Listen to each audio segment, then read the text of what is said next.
All right. Well, let's go ahead and get to it. So this week we're going to be doing a little bit of recap from where we left off last spring.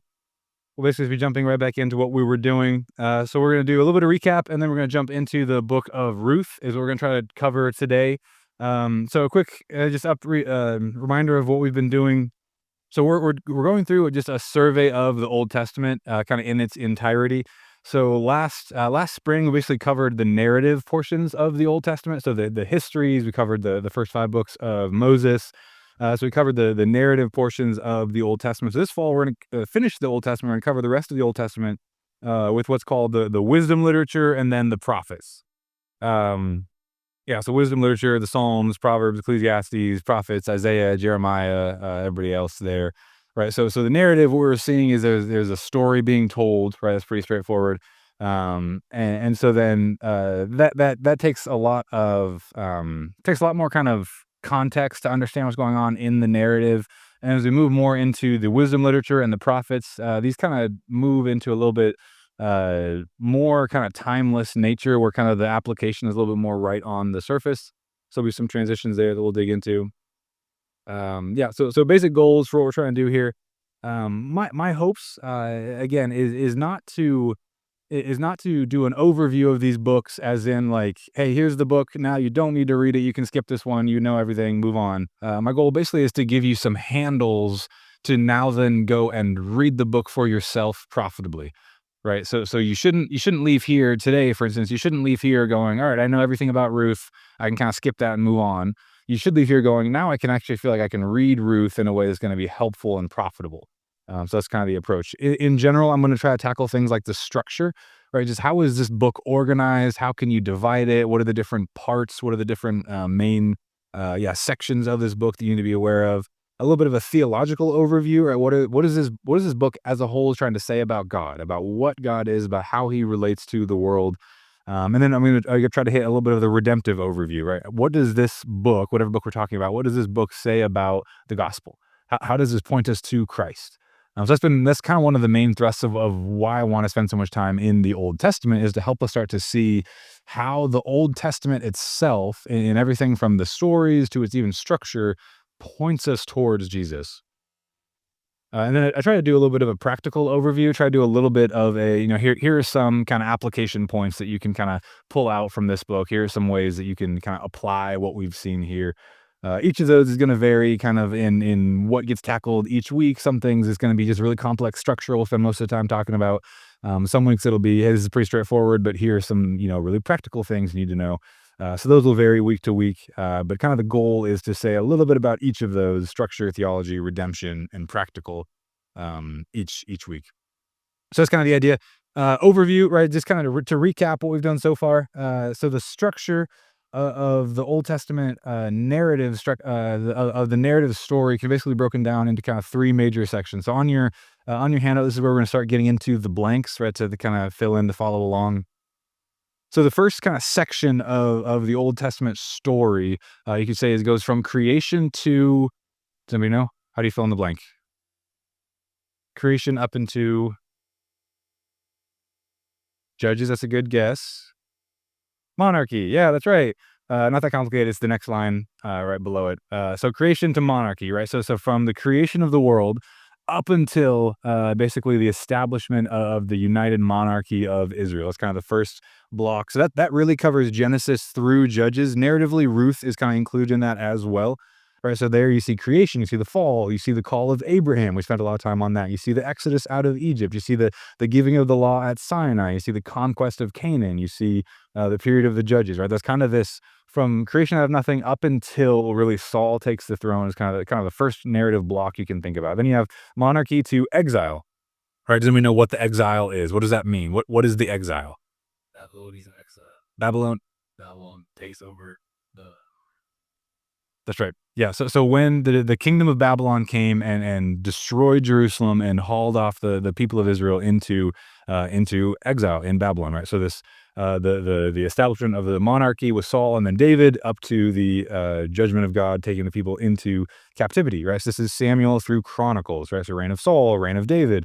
You see the kind of the prosperity under David and Solomon, and you see David's adultery. You see Solomon's foolishness and how that starts to divide and crack the kingdom. You see the ministries of Elijah, of Elisha, and eventually the siege of Jerusalem and the raising of Jerusalem. Then last, you have exile to what's the blank? Anybody know? What's that? Ends? Nope, not quite. That's fair. I mean, exile to return, maybe goes a little further than that.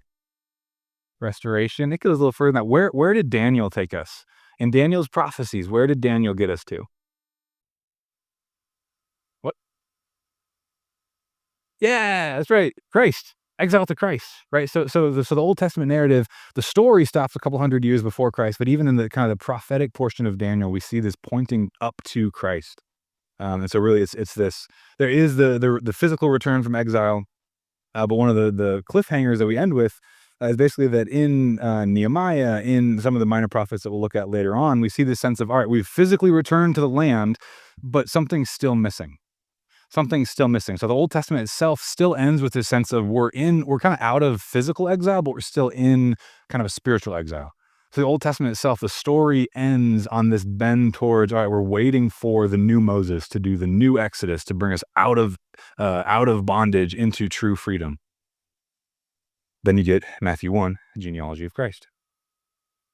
So that's kind of the structure, right? So you have creation of monarchy, monarchy to exile, exile to Christ, and then it ends with expectation, right? It ends on this leaning posture of there's something open-ended, right? It's not yet resolved.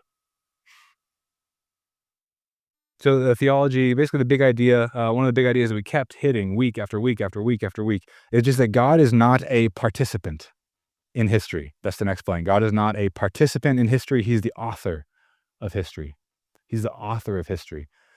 So we would see themes. So we see this in creation itself, that God isn't just a participant in the system of creation, that in the beginning, God speaks creation into existence. Call of Abraham. Human history is kind of unfolding, and God just says, all right, I'm going to make a great nation through this man. I'm just going to pluck him out and establish the flow of history. Exodus, right? God versus Pharaoh and the gods of Egypt. Israel triumphing in the conquest. We see this start to play out when Israel is faithful to do the things that God asks them to do. Even laying siege to Jericho with the marching band, right? And they obey God, and it works. And yet, when they don't do what God tells them to do, right? Think of Achan, who keeps a little bit of the treasure that he shouldn't have kept for himself. What happens? Israel is crushed. Israel is defeated in battle, right? So there's a sense of doing what you have to do to make it work is not how redemptive history unfolds. But through faithfulness to God, even when it seems silly, that's how God advances his story. God isn't a participant in history trying to make sure that things work out right. God is the author of history. Next blank, God's promises will be fulfilled. Same idea. Circumstances don't decide if his promises and plans will succeed, but his promises and his plans decide how circumstances will play out. Our promises are always kind of contingent on circumstances, but God's promises determine the circumstances. Next blank, it's more important to be faithful than to make things work, kind of in a way contrary to God's will. Right. God says, this is what I'm going to do. This is how the things I'm going to do in the world and your life. The important thing is to be faithful to what the Lord has asked you to do, even if it seems counterproductive, even if it seems costly. You think of Achan and the conquest, mentioned that. You think of Saul and the Amalekites. You can think of just the constant temptation for Israel to turn to Egypt to help defend them from the Babylonians. You can think of Daniel. You think of the lion's den. You can think of just all these stories from Daniel. Of the question is, are you going to be faithful to the Lord and do what He asks you to do, or are you going to try to make things work in your own strength, your own power, your own wisdom? The Old Testament says there's one way to do things that's going to be that God is going to bless, and one way that God is going to be opposed to. Okay, so let me get to redemption. And really, I just have a few scriptures here I just want you to see, right? So the big idea of the Old Testament is that this all points to Christ, that the Old Testament is about Jesus Christ. The Old Testament is a Christ-focused, Christ-oriented, Christ-anxious to get to set of literature. Genesis 3:15, It says, I will put enmity between you, talking to the serpent, and the woman, and between your offspring and her offspring. He shall bruise your head, and you shall bruise his heels. This is caught up in when God is basically laying out the curse for the fall. All right, Adam and Eve chose to disobey God. Here's what's going to be the penalty for that disobedience. In the middle of that, he tucks in this promise, this little promise of one day, someone is going to come, the seed of the woman is going to come, who's going to crush the head of the serpent. So it's just this hint, right? So this is kind of where we get to the idea of what's called progressive revelation, where throughout the scriptures and really throughout the history of redemption, there's a growing clarity of what God is doing. Right? It's not that each kind of section of Revelation is kind of a complete story on itself. Here at the beginning, Adam and Eve basically get, hey, one day one of your sons is going to crush the serpent, and that's kind of it. And then as the story moves on, that gets clearer and clearer and clearer and clearer. And so that's really what we see is as the story progresses, what that means and who is going to do that gets a little bit clearer as it all unfolds. Genesis 12, 1-3. This is the call of Abraham. And so in verse 3, especially, he says, I will bless those who bless you, and him who dishonors you, I will curse. And in you, all the families of the earth shall be blessed. Right. So there's this curse given to Adam and Eve and the serpent. And then all of a sudden God says, now here's how this is all going to get undone through the blessing, through Abraham. Genesis 49:10. You can call this basically a proto-Davidic promise. Basically, it's a promise that points to a king from the tribe of Judah. We don't know David yet, but we see that there's this picture of a king coming. He says Judah is a prophecy about the 12 tribes. He gets to Judah. He says, Judah is a lion's cub. From the prey, my son, you have gone up. He stooped down. He crouched as a lion and as a lioness. Who dares rouse him? The scepter, talking about rule, authority, kingship, shall not depart from Judah, nor the ruler's staff from between his feet, until tribute comes to him. And to him shall be the obedience of the people. So still hundreds of years before, this is before the Exodus, hundreds of years before Saul, before the Davidic monarchy actually starts, God is saying to Judah, through you, a king is going to come. Through you, there's going to be a king. And so we start to see this kind of progressive clarity of how God is going to work out this promised blessing, promised kind of undoing of this curse. And then this is really interesting. In Numbers 24, verse 9, you actually see these two promises of the blessing through Abraham and the Davidic king. You see them brought together.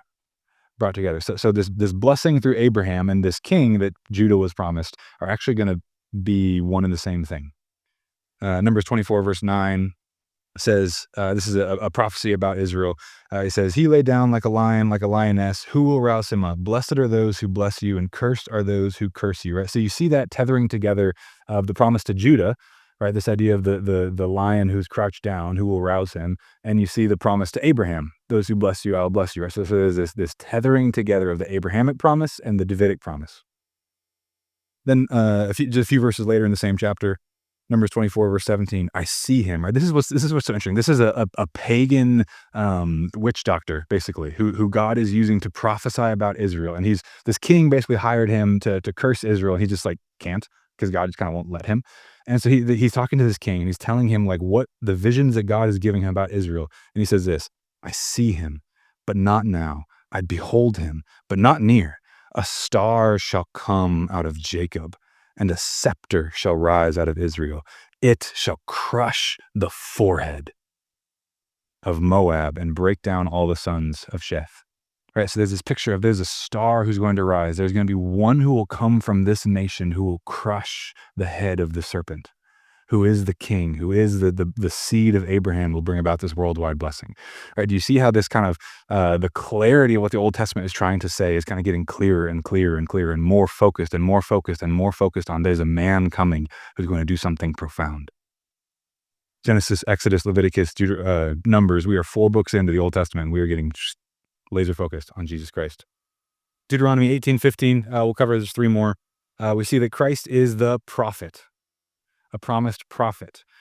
Moses says, the Lord your God will raise up for you a prophet like me from among you, from your brothers. It is to him you shall listen. Basically, he's saying, Moses just gave this whole Mosaic law code to the Old Testament people. And he's basically saying, somebody else is coming. Eventually, there's going to be another prophet who's like me. What he says will supersede what I say. When he comes, listen to him. When he comes, my kind of law code is spent.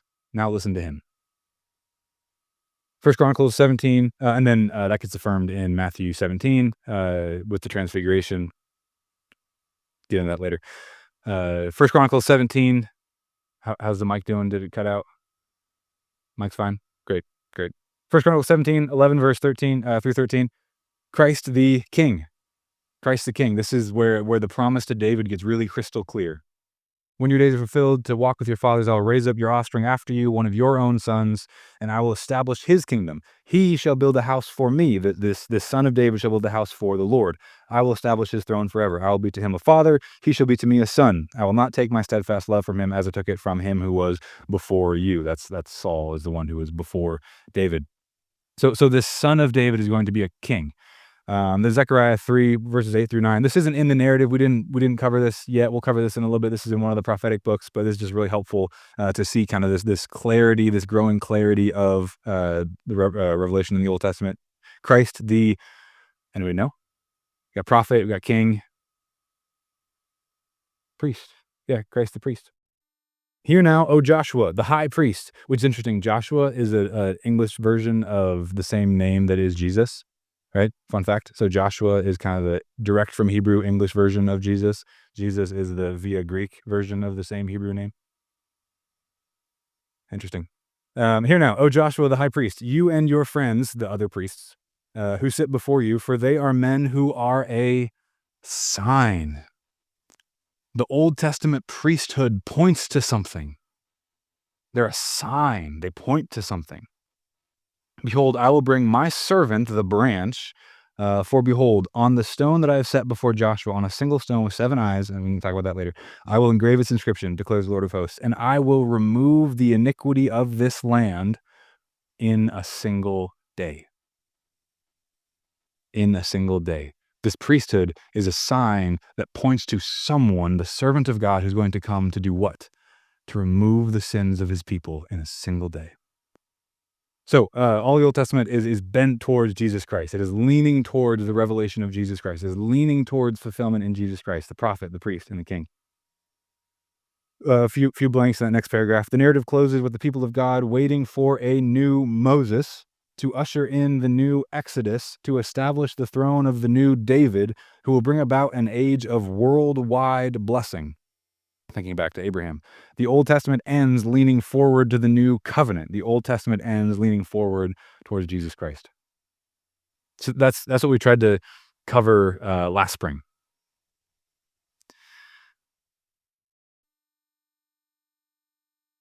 Okay, let's roll right into Ruth. We'll roll it right into Ruth next. That should be on a different sheet. So Ruth, jumping right in with your first blank there. Ruth is a narrative introduction to David and to the Psalms. Ruth is a narrative introduction, kind of a prose, a story introduction, as you become more up here, introduction to David and the Psalms. So at the end of the narrative, you see this interesting detail of this story about Ruth and kind of some of her troubles and how her story turns out to be a prologue to the life of David. At the very end, you get this genealogy that in 3-4 generations leads to King David. So kind of it's this surprise twist at the end of, by the way, this whole story was about the great grandmother of King David.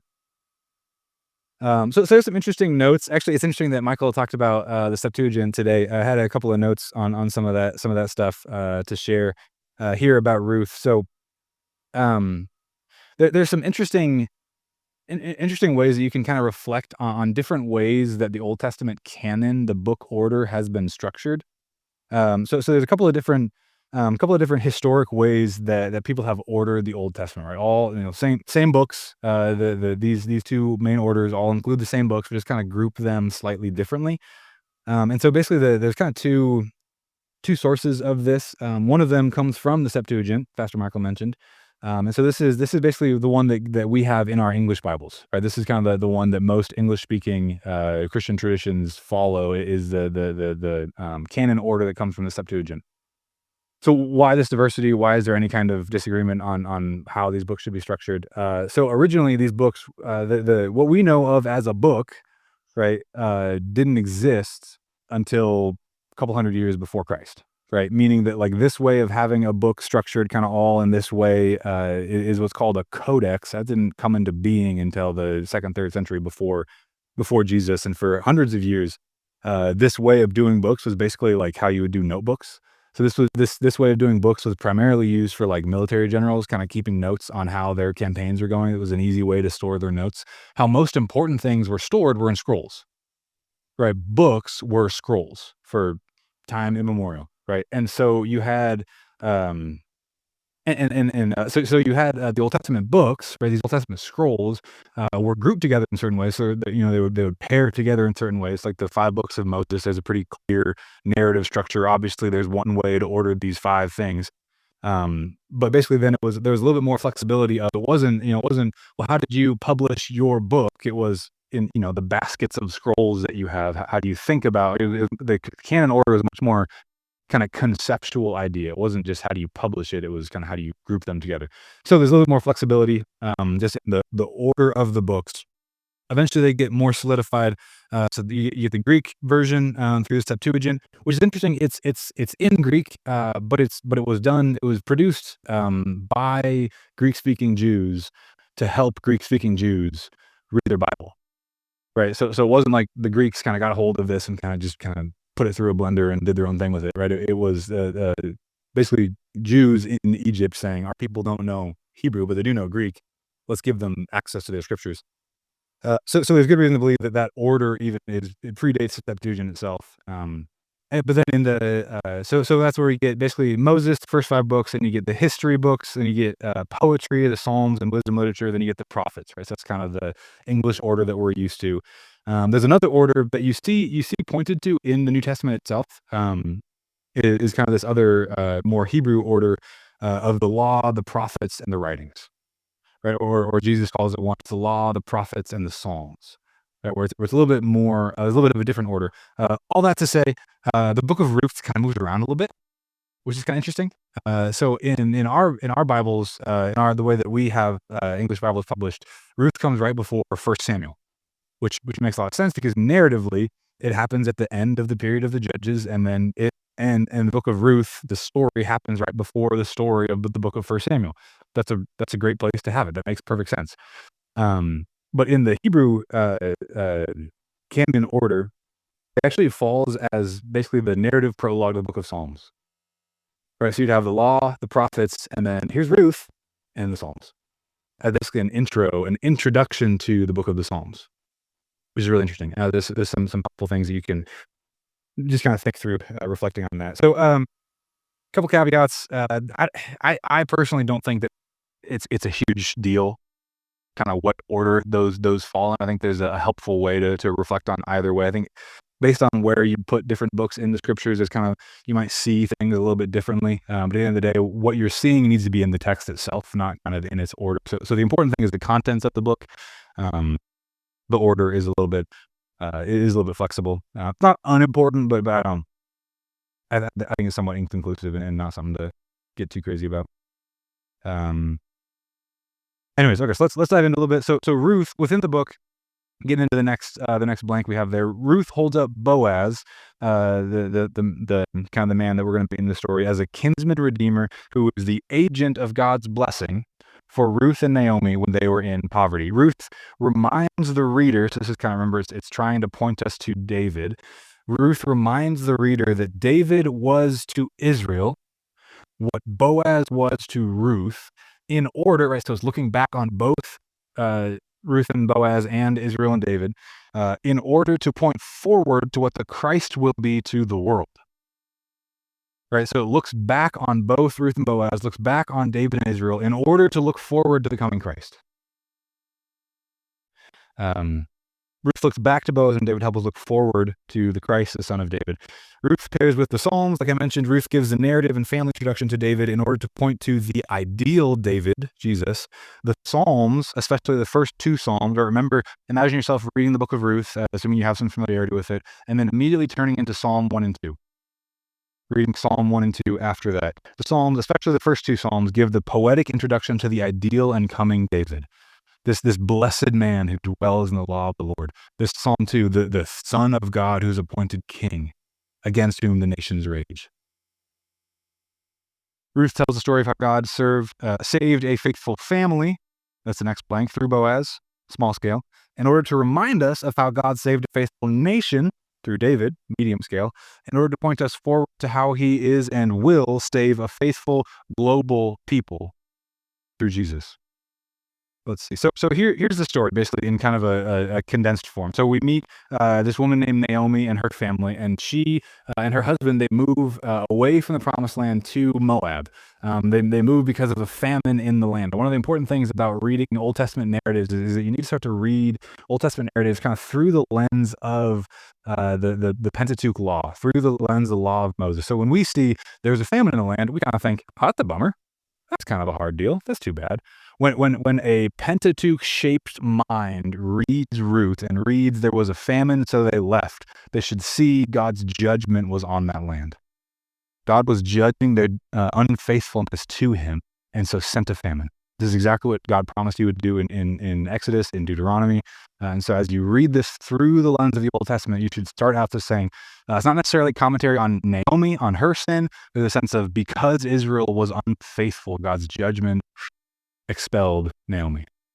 And so we see this already as an echo, as a picture of exile, as a picture of the Babylonian exile. So again, imagine yourself sitting in Babylon, right? Maybe your granddad got kidnapped from Jerusalem, and so now you're in Babylon, and you're reading about God's judgment sending Naomi and her family into a pagan land, right? So read yourself into the story in kind of those lenses, right? So basically, the structure of Ruth is this: exile, death, gospel, faith, return, redemption, glorification. Exile, death, gospel, faith, return, redemption, glorification. So exile, I kind of mentioned that, chapter 1 through 4, this family left the promised land because of this famine to go to Moab. Then we see death in verses 3 through 5. We see pretty quick early on, Naomi's husband dies. And then her two sons, they marry local girls, and then they die. As all of a sudden, all you have left is Naomi and her two daughters-in-law, who both were Moabites, Ruth being one of them. Then you see gospel. In verse 1-6, Naomi heard that God had given bread to Israel. And you'll notice when you read that verse, I should have printed it out here, but when you read that verse, it says that God had visited his people and given them bread, given them food. So again, it wasn't just like, oh, hey, the rains came back, yay. Right, it was like God had relented of his judgment and been merciful. And basically said, now you can come back. And so that's what happened. Naomi heard that God had given bread to Israel. And we see faith in chapter 1, verses 16 and 17, where Naomi decides, all right, God has visited my people. I'm going to go back. Right? I'm going to return to the land. I'm going to respond to God's mercy and return.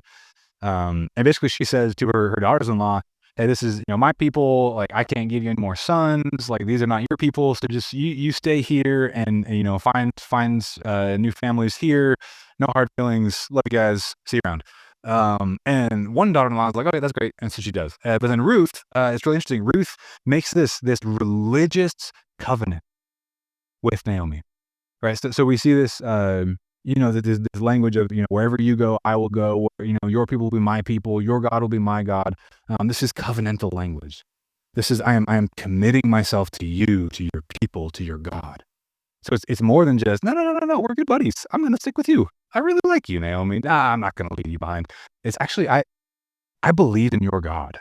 I'm going to join my life to your people. I'm going to join my life to your God. I'm going to be faithful to you. So there's faith even for Ruth there. Then we see return or repentance, which is interesting. The word return comes up a lot, which is the same Hebrew word for the word repent. It is the same word for repent. It was, turn, to return. So again, there's this language. Here's this narrative going along, but as you're reading this, there should just be this sense of this call to repentance, this call to return to faithfulness.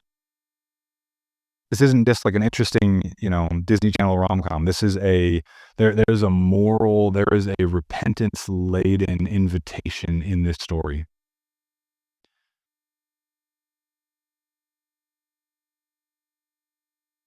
Yeah, so we get to redemption, chapter 2 through 3, really.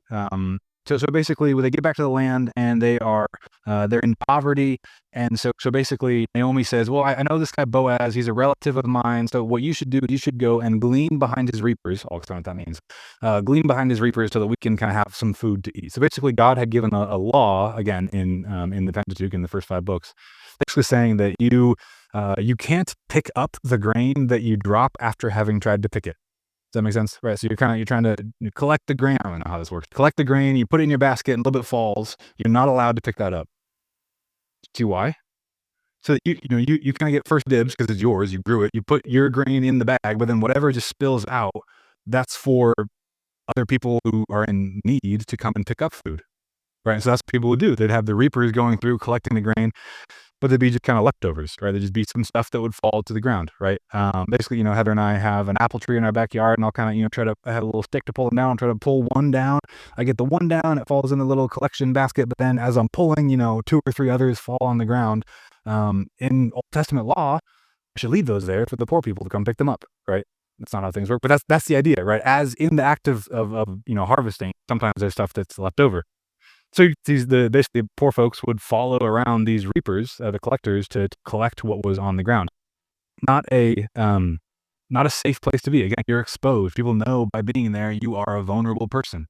But Boaz, he hears about this story, hears about Ruth, and kind of says like, "Wow, that's a lot of faith, that's a lot of courage, that's a lot of boldness.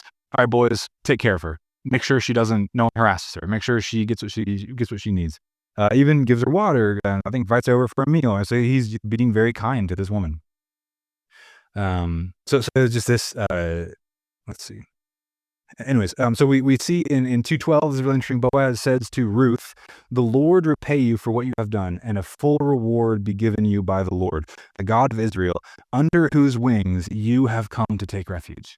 All right, so you see that. So Boaz is recognizing what she has done isn't just, "Hey, I like Naomi. I don't want to leave Naomi behind." It isn't just like, "Hey, Israel seems like a great place to live."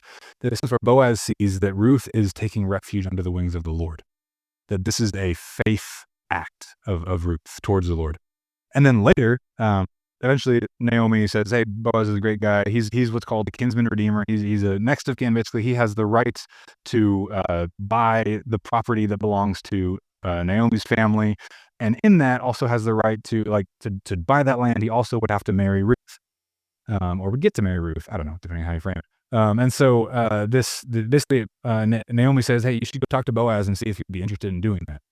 So she does, and in that she has this line where she then says to him, "Spread your wings over your servant, for you are a redeemer."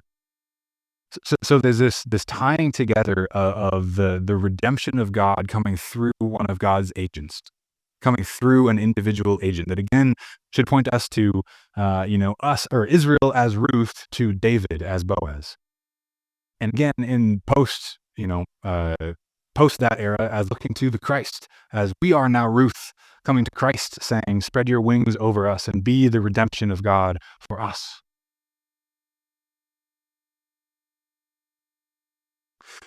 We get glorification. Basically, it ends with a wedding, as many good stories do. It ends with a wedding, and then they have a baby, which is interesting. I think like the other people name him. I didn't. I noted that when I was reading it just now. It seemed like the people from the rest of the village just like they decided what to name the baby, which is kind of fun. Weird having him picked out, so don't do that. Anyways, but it ends with this. It ends with a genealogy, and this is what's really interesting. This is the only time in the Old Testament that a story ends with a genealogy. Genealogies in the Old Testament are introductions. I'm going to tell you a story about Adam, so here's kind of a genealogy. I'm going to tell you a story about Noah. Here's a genealogy about Noah. I'm going to tell you a story about Abraham. Here's a genealogy of Abraham. First Chronicles begins with 9 chapters of genealogy of David to tell the story of David. Genealogies introduce the story. So that makes sense because Ruth is a prologue. It's a story that helps to focus our attention on David so that through David we see Christ. And that works again with either location, whether it's before 1 Samuel and then kind of jump into the narrative story of David, or before the Psalms where you jump into the ideal David in Psalms 1 and 2. So again, it's important where it falls, but it works either way. Okay. That's a little bit of the story. Theology, God's redeeming providence. Now, there's a guy named Robert Hubbard has this line that says that Ruth is a story about the firm guiding hands of divine providence at work in the world. Then God's redeeming promise, return. The promise is basically this: return and find bread, return and find life through God's appointed Redeemer. Turn to Christ, you'll find life. You don't have to live in the land of famine and death. Even in judgment, God is working redemption. So redemption. Ruth is about Christ and about what it looks like to turn to Christ. Ruth is a story of death and resurrection in Christ. It's the story of leaving the land of the living, the promised land, into the land of death, Moab. Remember, Moab even isn't just like the next door neighbor. You even heard that in the promise from Balaam about this coming star, that he would crush the head of, do you remember who? Moab. Right? So Moab is the land of the serpent. Moab is the land of death. And so there's this life to death, but then through God's mercy called back to life. This is interesting. Ruth isn't just hope for Israel, but hope for the nations. I think that's your next blank. God redeemed Ruth and Naomi through Boaz. God redeemed Israel through David. God is and will redeem the world through Jesus. So this is an interesting quote. I think I have it for you in the handout. The book of Ruth does not just have implications for the Davidic dynasty. The story shows that the Davidic dynasty has implications for the nations. When Ruth first meets Boaz, he praises her in 2:12 for finding refuge under the wings of the Lord. When she reminds him of his responsibility as kinsman redeemer, she tells him to spread the wing of his garment over her.